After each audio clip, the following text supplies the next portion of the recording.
এই যে তিনটি বাহিনীর পোশাকে পরিবর্তন এনেছে, তার আগে যেই সবচেয়ে বড় সিদ্ধান্ত এই সরকারের, সেটি হচ্ছে জনগণের উপরে 15% ভ্যাট আরোপ, যেটি মানুষের মরার উপরে খাড়ার গা, নিরাপত্তাহীনতায় ভুগছে, দ্রব্যমূল্যের ঊর্ধ্বগতির উপরে আবার যখন নিত্য দিনের খাবারের বিস্কুট থেকে শুরু করে ঔষধ, হোটেল মোটেল রিসোর্ট, এগুলোতে যখন 15% ভ্যাট আসে ঔষধ সহ, সেটি আসলে মানুষের জন্য কতটা প্রত্যাশিত ছিল এই অন্তর্বর্তী সরকারের জন্য? ধন্যবাদ আপনাকে, সম্মানিত দুজন আলোচক সহ। দেখেন, আমি বারবারই বলেছি, আপনাদের এই চ্যানেলও একাধিকবার বলেছি, অনির্বাচিত সরকারের চেয়ে একটা নির্বাচিত সরকার জনগণের জন্য মঙ্গলজনক।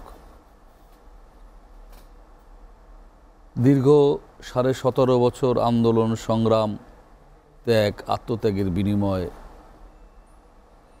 সর্বশেষ 5 অগস্ট ছাত্রজনের বিপ্লবের পর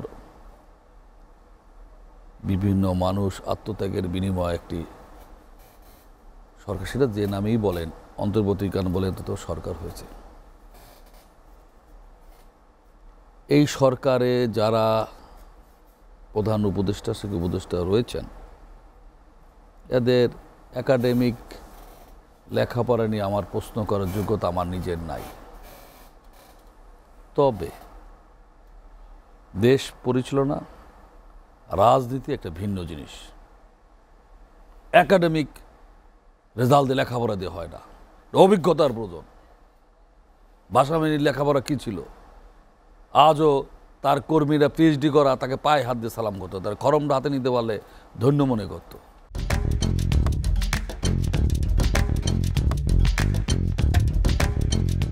দেশ পরিচালনা করার জন্য অভিজ্ঞতার প্রয়োজন। রাজনীতি আপনি পছন্দ করেন, আমি করি আর না করি, রাজনীতির বিকল্প এখনো নাই। যেমনিভাবে পৃথিবীতে এখনো গণতন্ত্রের বিকল্প কোনো তন্ত্র তৈরি হয় নাই, হয়তো আগামী দিনে হতে পারে। সেই অর্থে বলবো, মানুষের যে আকাঙ্ক্ষা নিয়ে এই সরকার বসেছিল, এই সরকারের জনগণের মণিকোঠায় শতাব্দীর পর শতাব্দী বেঁচে থাকতে পারত। ওই যে বললাম, অভিজ্ঞতার অভাব। এই 6-7 মাসের সংস্কার কি হয়েছে? ভ্যাট, ট্যাক্স, পোশাক বদল। আমার মাথা ব্যথা, মাথাটা কেটে ফেলতে হবে? পোশাকের দোষ কি? আমি বারবার বলেছিলাম, এই যে টেলিভিশনটা আপনাদের, এই যন্ত্রটার দোষ কি? এই যন্ত্রটা এসে টিভি এই কর্তৃপক্ষ কি প্রদর্শন করবে সেটা হলো বিষয়। কি অনুষ্ঠান পরিদর্শন করে, শিক্ষামূলক অনুষ্ঠান, অশ্লীল ছবি, এটা তো তাদের, এই যন্ত্রটা তো কোনো দোষ নাই। টেলিভিশনের তো কোনো দোষ নাই। টেলিভিশনে কোনো দোষ নাই, পোশাকের দোষ কি? হ্যাঁ, ফ্যাসিস্ট সরকারের সময় 3 বাহিনী, পুলিশ, র্যাব আর কার করছে? বিডিআর নাকি আনসারের। আরে ভাই, এই সরকার প্রধান, তার পরিবার যদি দুর্নীতিবাজ হয়, রাষ্ট্রের সম্পদ যদি লুটপাট করে, আমি যদি চরিত্রহীন হই, তাহলে আমার পরিবার বাধ্য, আমার স্ত্রী ছেলে মেয়ে চরিত্রহীন হওয়া, তারা লুটেরার মধ্যে পড়বে। সরকার যদি লুটেরা হয়, সরকারের প্রধানরা যদি লুটেরা হয়, অন্য কর্মচারী আপনি ধরবেন কিভাবে? সেই কথা আমাদের প্রিয় নবী হযরত মুহাম্মদ সাল্লাল্লাহু আলাইহি সাল্লামের কাছে একজন সাহাবী এসেছিলেন যে আমার ছেলে মিষ্টি খায়। উনি 7 দিন পর আসতে বলছিলেন, কেন? নিজে সেটা থেকে বিরত। শিক্ষা, এটাই তো শিক্ষা ভাই। সেই শিক্ষা নেই তো। আমি যদি দুর্নীতিবাজ হই, আমার সাবঅর্ডিনেট, আমার কর্মচারীদের আমি কিভাবে দুর্নীতিমুক্ত থাকতে বলতে পারি?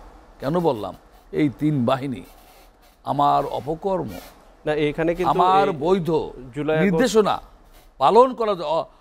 আপনি এই যে কমোডোর সাহেব গভর্নমেন্ট জব করেছেন, ওনার প্রধান, উনি ওনার প্রধানের নির্দেশে চলেন। ওনার রাষ্ট্রের প্রজাতন্ত্রের কর্মকর্তা কর্মচারী, উনি বাধ্য নয় অবৈধ নির্দেশনা পালন করার জন্য। কিন্তু তারপর ওনার চিফ বলল, ওনার চিফ বলছে এই নির্বাচন তুমি মেলিপুরে রাত্রে ভোট কেটে দাও। উনি বলে আমাকে লিখিত দেন স্যার। সে তার লিখিত দেওয়ার ক্ষমতা নাই, মৌখিক নির্দেশন করতে পারে না। আর এই অবৈধ আদেশ পালন করতে গিয়ে আমরাও এই যারা পুলিশে আছে বলেন এখানে আমাদের ভাই ব্রাদার অমানবিক অনৈতিক কাজে জড়িয়ে পড়েছিলেন। কিন্তু হ্যাঁ, ওই মাথা ব্যথা হইলে মাথাটা কেটে ফেলতে হবে, এটা পক্ষে না। কি কারণে আমি বলি, হ্যাঁ অনেক সময় পরিবর্তন হয়। বিডিআরে কিন্তু ঘটনার পর, হত্যার পর, ঘটনার পর পোশাক নাম পরিবর্তন করেছে, বিএসএফ করেছে।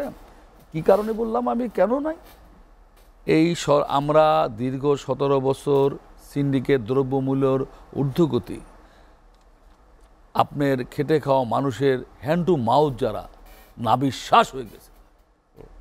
ডিমের দাম কত ডিম উৎপাদন হয় আর কত চাহিদা, একটা রিক্সাওয়ালা ঠেলা গাড়ির মালিক রাস্তার উপরে ডিম, একটা ডেকশিতের মধ্যে ভাত আর ডাইল খায়, সেই ডিমের দাম বেড়ে যাওয়ার পর তাদের নাবিশ্বাস উঠে গেছে। সেইটার উপরে ভ্যাট বসাইছেন আপনি।